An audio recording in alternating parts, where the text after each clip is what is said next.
Kendati sidang perkara uji materi sistem pemilu yang masih bergulir di MK harus dihormati, di luar persidangan justru muncul prediksi bahwa Hakim Konstitusi akan mengubah sistem pemilu dari terbuka menjadi tertutup. Informasi itu justru disampaikan oleh figur yang tidak sembarangan, diantaranya seperti petinggi Partai Persatuan Pembangunan Roma Hurmuzi dan mantan Wamenkumham Denny Indrayana.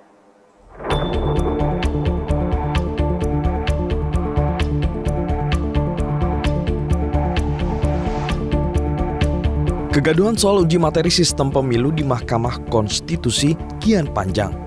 Kini, mulai banyak pihak yang memprediksi MK akan mengabulkan permohonan sistem pemilu. Artinya, sistem pemilu diduga akan berubah dari terbuka menjadi tertutup.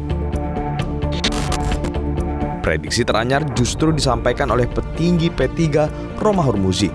Ia menyebut bahwa sistem pemilu akan mengarah ke proporsional tertutup.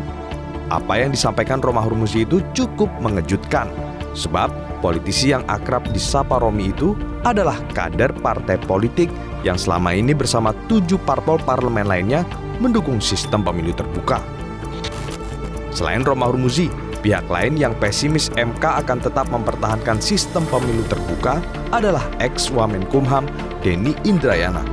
Ia bahkan mendapat informasi itu dari pejabat tinggi negara. Jadi ini satu informasi yang keluar dari, ya tidak saya bisa sebutkan begitu, namanya dan posisinya apa, tapi sangat strategis.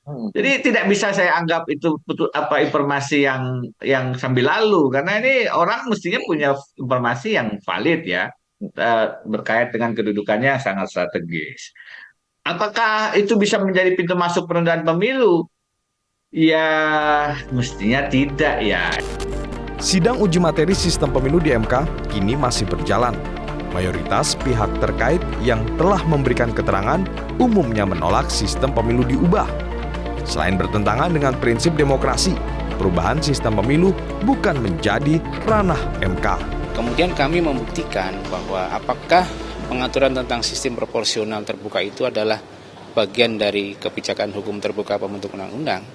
Dari hasil atau dari naskah rapat pleno dalam pembahasan RUU tahun 2017, di situ disebutkan bahwa sistem proporsional terbuka ternyata merupakan bagian dari paket pembahasan tentang presidensial threshold, parliamentary threshold, kemudian penentuan kursi dapil dan sistem pemilihan. Nah, itu menunjukkan bahwa itu satu kesatuan yang tidak bisa terlepas dari kebijakan hukum terbuka pembentuk undang-undang. Tidak ada alasan yang cukup secara hukum tata negara untuk mengubah pemilu beralih ke tertutup.